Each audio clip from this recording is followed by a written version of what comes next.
Pode vir. Olá, eu sou a Samantha, este é o Arthur e você está no canal dele, nosso, o cão que lê. Se é a sua primeira vez aqui, seja muito bem-vindo, seja muito bem-vinda. A todos aqueles que aqui já se inscreveram, já deixam um like, já comentam, meus mais sinceros, nossos agradecimentos, porque é um jovem canal. Pois bem, o cão leu um livro da premiada com o Prêmio Nobel de Literatura deste ano, 2024, a sul-coreana Han Kang. E este livro, não foi este o premiado, tá? Mas este aqui foi o último que ela escreveu em 2018 e chegou para nós em 2023. Chama O Livro Branco. Será uma resenha curta e sem spoilers, porque nem tem muito o que dar de spoiler. Vamos lá. Foi o único livro dela que eu li. Vou falar ao final se funcionou ou não funcionou para mim, ou o que eu esperava, enfim. Mas eu não li também nada dela. Acho que foi a vegetariana que ganhou e eu não li este livro dela. Só li este mesmo. Pois bem, por partes aqui. O livro branco, do que se trata? Eu achei a Todavia que trouxe pra gente, eu achei o trabalho gráfico bem bonito. É um livro curto. E aqui eu vou... peraí. Sai daí, Arthur. É um livro curto de ela, nascida em 1970, na Coreia do Sul, que ganhou o prêmio deste ano, como eu havia dito. São 155 páginas, só que você lê em 2 horas. Eu acabei de ler este livro, voltei e falei, deixa eu ler porque eu já queria saber como era a escrita dela, saber qual era a pegada dela. E, bom, por partes aqui. Por que dá para você ler em 2 horas sem a menor pressa? Primeiro, porque este livro é fragmentado demais. Eu vou ler a página inicial para dar o tom. Vou fazer algumas pontuações e boas leituras aí para vocês que já leram os outros 2 livros dela, né, que tem publicado aqui pelo Brasil, e queira ler este. O tema, luto. Ele fica claro? Fica, mas pelo que eu estava ouvindo, então assim, você vai ter que tirar suas próprias conclusões, eu achei que fosse outra coisa e não o que eu li. Bom, então vamos lá. Ele é escrito, por isso que dá para você ler rápido, página sim, página não. O branco permeia a história toda, permeia, com raras exceções, como essa aqui que eu dei azar de mostrar. Deixa eu andar aqui mais pra frente. Tem algumas imagens, muito poucas, mas então assim, já te economiza páginas. Só que, não raro, o livro é assim. Ele tem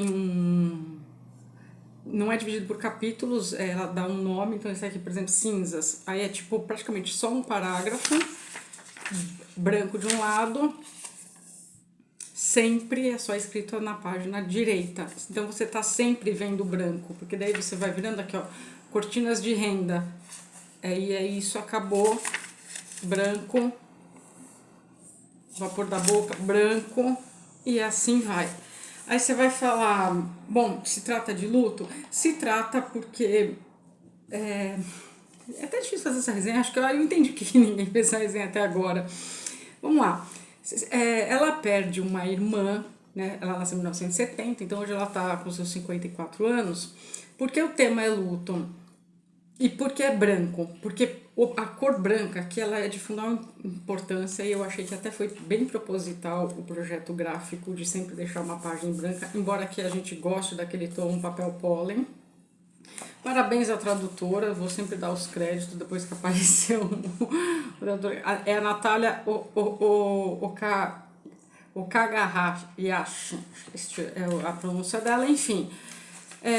A gente tem uma introduçãozinha assim, mas sem muito nada, você já é jogado na leitura. Nas culturas orientais, o branco é a cor que você se veste quando está enlutado, diferente de nós aqui do Ocidente, que utilizamos o preto. Então, aqui já tem uma diferença, né? Uma diferenciação, a gente vai de preto, que representa o luto tal qual o branco para alguns países asiáticos. E aqui, no finalzinho, ela escreve, que alguém perguntou, você não quer deixar algumas palavras da autora? Que aí sim ficou mais claro, e aí eu pensei, bom, então Algumas coisas que ela escreveu, para mim, fez sentido, ecoou, e outras, não sei se ela alcançou o objetivo, pelo menos comigo, não. Jamais falaria que é um livro ruim, não é isso. Se funcionou para mim, não. Eu estava esperando algo no estilo Aline Bay, não é o que você vai encontrar aqui.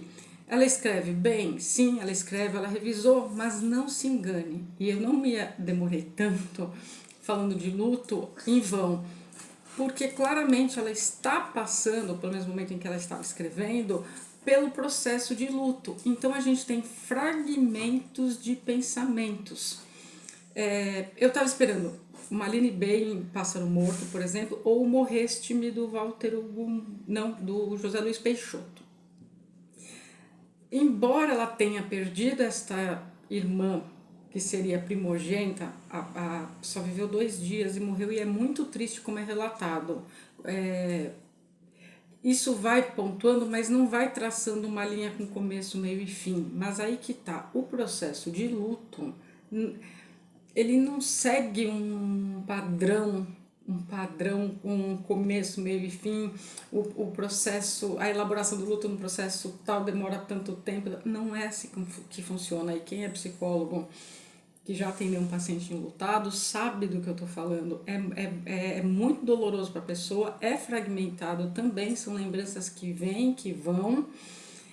O escrever é ótimo, aqui ela deixa claro que ela sentiu esta necessidade de escrever de algum modo, e a questão do branco chama muita atenção. Ela faz algumas, não diria analogias, mas, por exemplo, quando ela menciona a reconstrução, a desconstrução, e aí quando Hitler bombardeou Varsóvia, ela tá aqui na Polônia no momento que ela está escrevendo o livro, então a neve, a destruição, como que a cidade ficou, tudo, é todo momento uma alusão sempre à cor branca. Então chega a nós, eu até separei aqui uma parte, chega a nós, chega para mim pelo menos, o branco chegou a aparecer, talvez por eu ser do Ocidente também, né, vamos levar isso em consideração, o vazio, aquele espaço não preenchido.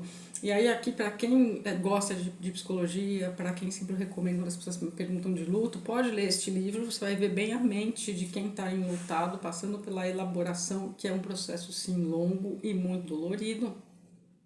Eu sempre indico começar por Freud, o texto Luto e Melancolia, mas aqui eu não vou adentrar nem essa ideia, para ser uma resenha bem curta. Então, se você que é estudante, se você gosta de psicologia, quer saber mais sobre luto, vá ler primeiro Freud. Depois, não deixe de migrar para outros psicanalistas, tais como o John Bowlby.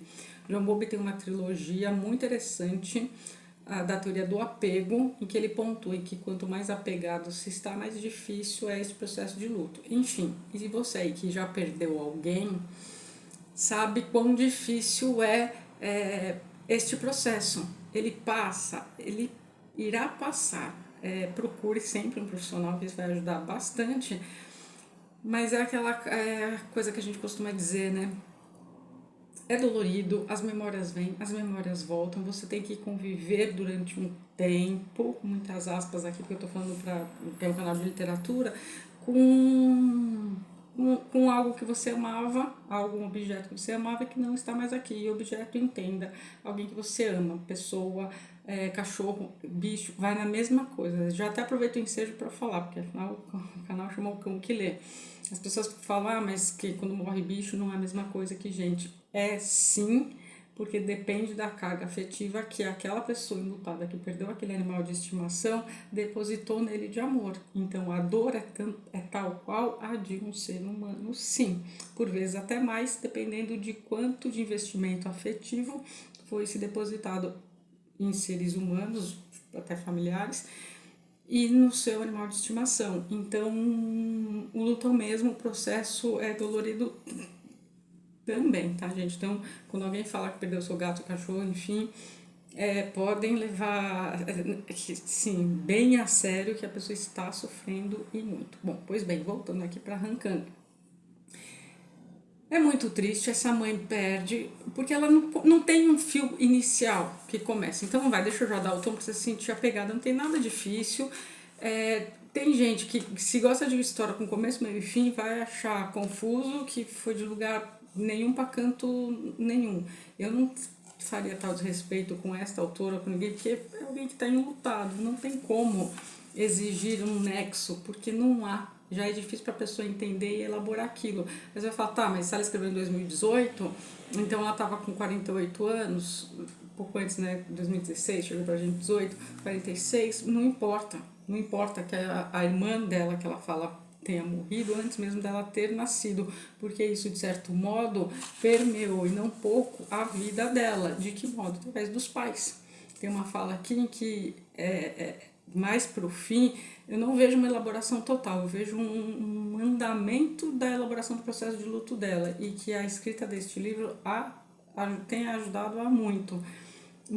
E a gente recomenda assim que escreva, porque quando a gente vai pondo no papel, a gente vai elaborando as ideias e tudo é válido. Se para você escrever, escreva, olhe fotos, chore, reviva a história quantas vezes for necessária, porque esse processo é doloroso, mas ele precisa ser vivido. Enfim, e aí ela se questiona em dado momento se a irmã que nasce e morre em 2 dias não tivesse morrido, será que ela teria existido, ela e o irmão? Porque ainda essa mãe sofreu 2 perdas. E a gente está falando ela nasceu na década de 70, Coreia do Sul, uma mãe de 21 anos, 22 e o pai de 25, são pais jovens também para lidar com a perda.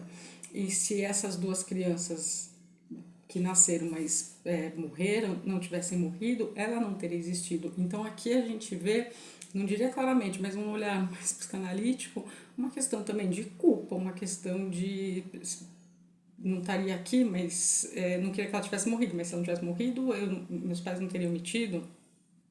E tem tudo isso e a gente não sabe também como esses pais lidaram com essa perda. E aí, de novo, eu enfatizo a questão de ser de uma cultura oriental, né? Ela é uma asiática, que são pessoas naturalmente mais retraídas, mais reservadas, mais resguardadas, que não são de falar muito, enfim. Em dado momento ela pergunta como que o pai fez o enterro, porque eram pessoas muito simples.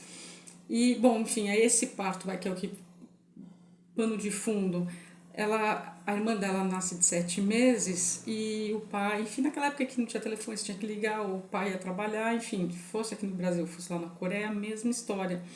Quando ele sai para o trabalho e volta, né, demoraria mais de 6 horas. Então essa mãe teve que fazer o parto sozinha, com uma criança prematura, teve que cortar o cordão umbilical.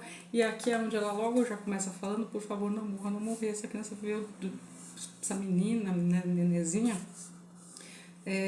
2 horas. 2 horas. Então, assim, você imagina, essa história é que ela sabe que ela está contando pra gente. A gente que está lendo imagina.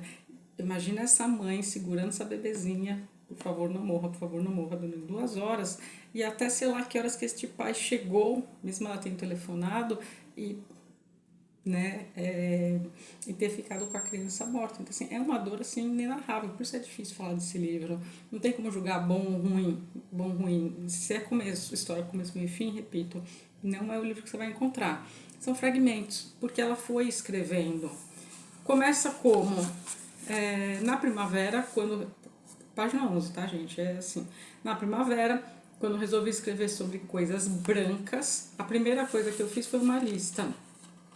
Coelho, roupa de recém-nascido, sal, neve, gelo, lua, arroz, onda, magnólia branca, pássaro branco, sorrir brancamente, papel branco, cão branco, cabelo branco, sudário.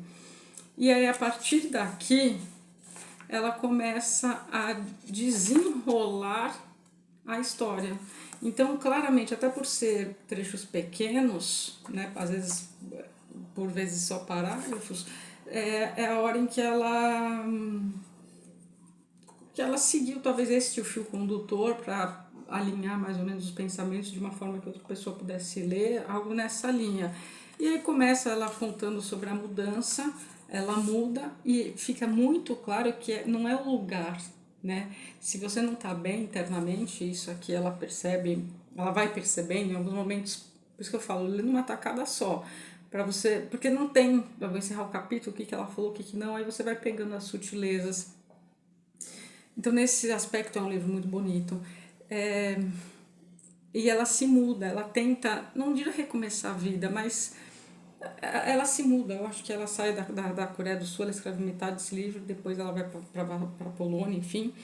E aí ela tem um questionamento de que muita gente erroneamente tem, né, do vou me mudar de lugar, de ambiente, de cidade, de estado, de país e as coisas vão melhorar. Se internamente não está resolvido, você pode morar até em Marte. Não tem como ser... fugir daquilo que está te perseguindo. Por isso, de novo, eu me alonguei tanto falando de John Bowlby, de Freud, o Winnicott entra também na conta, a própria Klein, enfim, muitos psicanalistas, porque se ele não é elaborado, e por elaborado entender passar por todas as fases e o processo todo que é longo e demorado, principalmente o primeiro ano, você não tem como... aquilo vai ficar, vai perdurar e pode ficar o resto da vida, pode ficar o resto da vida. Tem pessoas que carregam o morto dentro de si sem nem perceber, através das falas, através das histórias que contam e às vezes deixam de olhar para os outros. Então assim, eu não sei quanto que essa mãe, não vou falar negligência que seria muito pesado, mas quanto que essa mãe não mencionou tanto esta filha que só viveu por 2 horas e depois o outro que viveu acho que 2 dias, um negócio assim, quantas vezes ela não ouviu, né? Não de propósito, não para ser ferida pela mãe ou pelo pai, mas se não tivessem morrido você não estaria aqui. Dói isso também, só que é difícil as pessoas fazerem esse exercício de inverter, de peraí, deixa eu ver o lado de quem perdeu. Que por mais que ela não tivesse nascido, a vida dela foi pautada por esta morte anterior à dela, uma vez em que ela sabe dessa história, porque também se tivesse sido elaborado este luto dos pais, contariam sem este pesar da presença da falta, que fez com que ela, com seus 40 e poucos anos, viesse a escrever este livro. Então estava elaborado? Não. Depois desse livro? Não sei. Mas aqui foi um bom primeiro pontapé. Enfim, eu vou ler aqui um aleatório para vocês verem. Página 55, granizo. A vida não é particularmente gentil com ninguém. O granizo cai enquanto ela caminha sabendo desse fato. O granizo que molha a testa, as sobrancelhas e as bochechas. Tudo passa. Ao andar, ela se lembra de que, no fim, tudo que você agarra, usando todas as forças, vai desaparecer. Enquanto isso, o granizo cai. Não é chuva nem neve, não é gelo nem água. Mesmo que ela feche ou abra os olhos, mesmo que fique parada ou ande depressa, o granizo umedece suas sobrancelhas e sua testa. Então ela vai fazendo esse tipo de pensamento que acabou, porque daí quando você vira, nesse caso tinha um desenho, tá aqui, nevasca. Aí aqui, há alguns anos teve uma nevasca, então assim, é bem cindido, fragmentado, porque a dor é assim, né? Não tem começo, meio e fim. E aí ela vai fazendo esses arranjos. O que é que me chamou a atenção? Então, aí ela cita o bombardeio de Hitler à Cidade Branca, e aí ela faz deixa uma questão bem bonita aqui, né? Quando ele bombardeia a Varsóvia para servir de modelo que quer que acabe, enfim, e que, né, para que os outros países vejam, ela deixa claro aqui de como as coisas são reconstruídas. Então ela usa sem querer analogias, e aí você tem que ter uma leitura mais sensível para entender o que ela está querendo dizer com a questão do daí foi reconstruído, mas não é o mesmo, não é nenhuma reconstrução, é a mesma, mas fizeram o máximo parecido do que era antes, nas mesmas distâncias, enfim. Então ela tem essas pontuações. Tem uma coisa, gente, que eu achei assim bem interessante. Aí a parte do cão branco eu fiquei para morrer mesmo. Nossa, essa foi a única parte que deu vontade de largar o livro, xingar e falar umas poucas e boas. Mas ela vai lembrando de tudo, porque é caso de maus tratos, daí tem vontade de falar, pô, você não fez nada. Mas assim, era só uma menina que está se lembrando de várias coisas, porque dependendo do que você está passando, seja um luto ou não, como o pessoal de hoje diz, eu não gosto de usar esse termo, mas gatilhos, que dá gatilhos e você vai se recordando de outras coisas. E aí ela se recorda de quando ela era criança, um vizinho, enfim, maus tratos, claro, de cão acorrentado, e ela não faz nada, e ela conversa com a mãe, mas aí você pensa, mas ela é só uma criança, o que ela poderia ter feito? Na verdade, por que essa mãe não fez alguma coisa? Mas a gente sabe muito pouco dessa mãe, porque as únicas coisas, quando ela menciona a mãe, foi, aqui ó, minha mãe me contou que seu primeiro bebê morreu 2 horas depois de ter nascido. E aí, a fala da mãe, que daí você imagina, né, a mãe ficar com 2 horas, é triste. Mas Bom, eu vou achar aqui que eu separei. E aí, se você for ler, é isso. Enfim, esse do cachorro foi. Aí ela vai.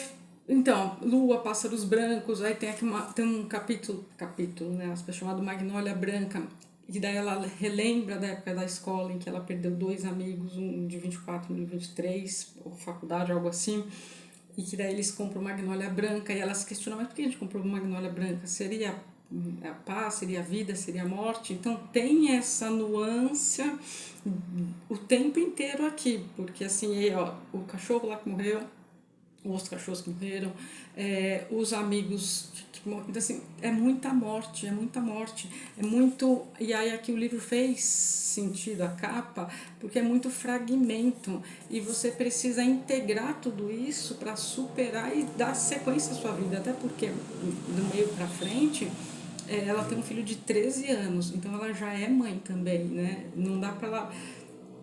Dá para ela viver, terá que viver e conviver e resignificar esta perda que ela teve, mas a vida terá que ter uma continuidade, senão ela fica parada naquele tempo lá em 1900 antes de 70, que ela nasceu em 70, e a vida não anda. Tipo, o relógio, o cronológico sim, mas o interno dela não. E quantas, né, não vivem assim, e você talvez possa conhecer uma dessas pessoas. Aí eu separei aqui, acho que a página 124, que eu até dobrei embaixo, que eu falei, olha que interessante que essa analogia da Magnólia eu já falei. E aí é com tudo, ela vai fazendo isso, e tem uns bem curtinhos mesmo, ó, de 3 linhas, tá vendo que a luz vai estourar aqui, ó, areia. E ela muitas vezes esqueceu que seu corpo, o de todos nós, é uma casa de areia que se esfarelou e se esfarela, que vai escorrendo entre os dedos. Então, tá vendo? Tem esta passagem do tempo também nessa sutileza. E aí, quando você vira, tá aqui, cabelo branco, aí é outra coisa, nuvem. E assim vai, ela vai se questionando, aí tem algumas imagens, gravuras assim, ilha de luz, o papel branco do papel. Isso aqui daí passou não a me incomodar, mas a saltar mais aos olhos. E aí tem uma parte que ela pega da questão da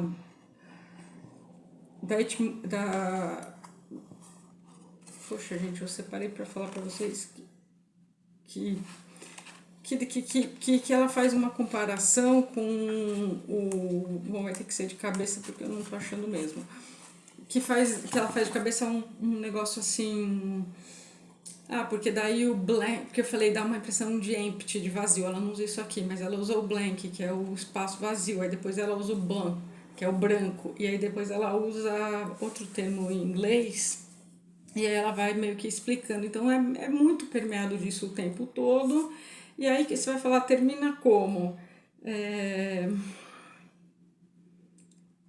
Ah, tem uma coisa muito interessante que era o que ela queria deste livro, que tem 2 tons de branco no coreano, enfim, e aí ela faz essa diferenciação de que tipo de branco que ela queria que ela queria usar aqui, eu não vou saber nem a pronúncia, porque é SHW, alguma coisa assim, que significa esta paz, essa pureza, e outro é branco, branco, cor branca, ela faz essa distinção e ela queria que o livro puxasse para essa segunda parte. Nós aqui no idioma português claramente não temos essa diferenciação, mas ela tem. Enfim, aí termina com palavras da autora, em que quem está traduzindo, enfim, quem incentiva ela a publicar, pergunta, mas você não quer colocar mais nada nela? Mas aqui, ó, em abril de 2016, quando a editora me perguntou se eu não iria escrever as palavras da autora que viriam no final deste livro, respondi que não. Lembro-me de rir, dizendo que o livro por inteiro seriam as palavras da autora. Super concordo aqui. Agora, depois de 2 anos, preparo a versão revisada e pela primeira vez reflito sobre as palavras que eu gostaria de escrever, enfim. Aí ela conta daí como ela conheceu a tradutora, ela conta da viagem que ela fez com o filho, enfim, e acaba. Então, não tem como meio e fim, é fragmentado, vou ser redundante, repetindo de novo aqui essa questão do luto todo. Então, assim, pra mim não funcionou, que eu tava esperando algo mais, não vou falar sofrido, porque, de novo, né, não vou desmerecer, mas deu para entender. Agora, alguém que talvez pegue e ganhou o prêmio Nobel, então vou ler Ruído Branco, o Ruído Branco, o livro branco, talvez se depare, cria uma expectativa que este livro não é a proposta. Então eu entendo mais como um diário pessoal de alguém que está tentando passar por um processo de elaboração de luto que foi muito dolorido, muito doloroso, em que está tudo muito solto, fragmentado, como ela em relação a este assunto, a esta parte da vida dela. Eu não sei, não posso fazer inferência, não estou analisando ela, só li este texto. Como eu disse, não li A Vegetariana, nem o outro que ela menciona aqui no finalzinho, então não posso falar nada muito. Não sei se leria um dela tão cedo, mas se basear por um só, enfim. Tá aqui então a dica de leitura para psicólogo e estudante, principalmente é interessantíssimo, não deixe de ler. Agora, você que procura um livro começo, meio e fim, talvez melhor dar a chance a outro, né? Mas essa é a minha singela opinião.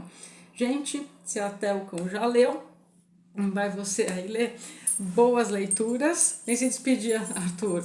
E até as próximas resenhas aqui do canal Cão que Lê. Se você não é inscrito, se inscreva no nosso canal. Não paga nada, é de graça. E ajuda que este vídeo, se você gostou, seja divulgado pelos algoritmos do YouTube para outras pessoas também. Se você puder deixar um comentário do que está achando do nosso canal, ficaremos muito agradecidos. É isso, gente. Bom domingo.